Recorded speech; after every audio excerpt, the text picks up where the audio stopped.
The Book of the Dead, The Path to Eternity. Have you ever wondered what the ancient Egyptians believed happened after we die?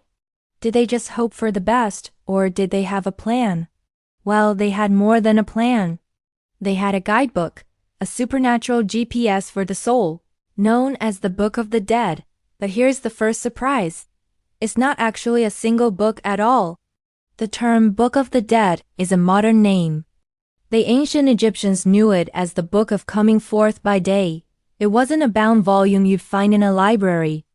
Instead, it was a collection of magical spells and instructions, written on papyrus scrolls and customized for the deceased. Imagine a personalized cheat sheet for the most important exam of your existence, the journey to the afterlife.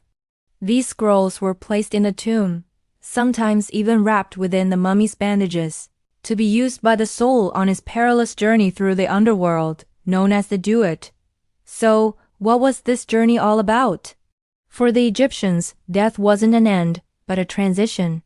The goal was to become a blessed spirit, an Ak, and live eternally in the field of reeds, a paradise that mirrored the best parts of life in Egypt. But getting there was no easy task. The Duat was filled with terrifying demons, fiery lakes, and tricky gateways guarded by fearsome gods. To pass, you needed the right spells, the secret names, the magical passwords. And that's exactly what the Book of the Dead provided. Each spell was designed to overcome a specific obstacle, from repelling monstrous serpents to navigating confusing paths. One of the most crucial and famous parts of this journey is the weighing of the heart. This was the final judgment, presided over by the god Osiris. Picture this. The deceased stands in the Hall of Two Truths. Their heart, which the Egyptians believed was the seat of intelligence and memory, is placed on one side of a great scale.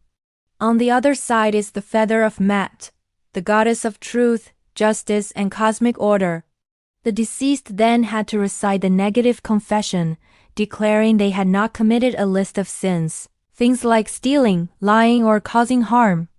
They had to prove they had lived a balanced and just life. If the heart was lighter than or equal in weight to the feather, it meant the person had lived a righteous life. Thoth, the god of wisdom, would record the favorable result, and Horus would lead the soul to Osiris, who would grant them entry into the eternal paradise of the field of reeds. But what if the heart was heavy with sin? Then, a terrifying fate awaited. The heart would be devoured by Ammit, a monstrous creature with the head of a crocodile, the body of a lion, and the hindquarters of a hippopotamus.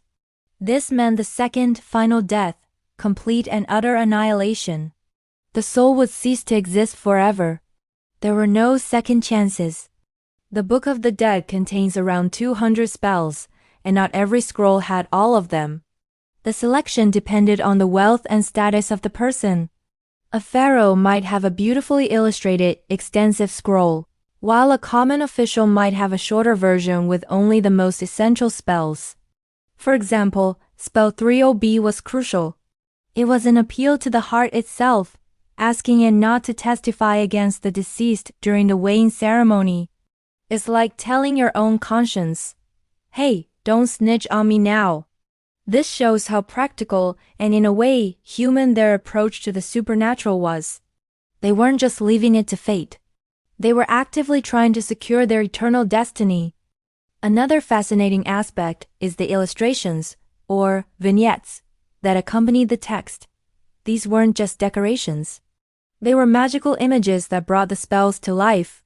They showed the deceased successfully navigating the dangers of the Duat, appearing before the gods, and enjoying their new life in the field of reeds.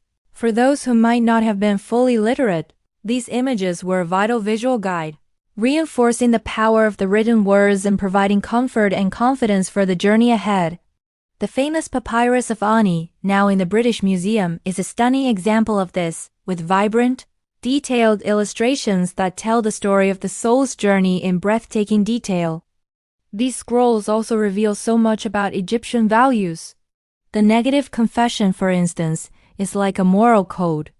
By listing the sins they hadn't committed, they were outlining what they believed constituted a good and ethical life. It was all about balance, or mat. Living in accordance with Maat wasn't just about being a good person on earth. It was a prerequisite for eternal life. This belief system governed their daily actions and shaped their entire civilization. So the Book of the Dead is far more than a collection of spooky spells about mummies. It's a profound window into the ancient Egyptian mind. It shows us a people who grappled with the biggest questions of life, death, and morality. They created a complex, hopeful, and deeply spiritual system to ensure that life's end was not a descent into darkness, but a glorious sunrise into an eternal day. It is a testament to the enduring human desire to conquer death and find meaning beyond our mortal lives. What do you find most fascinating about the ancient Egyptian view of the afterlife? Let me know in the comments below. And if you enjoyed this journey into the past, don't forget to like this video and subscribe for more explorations of history's greatest mysteries.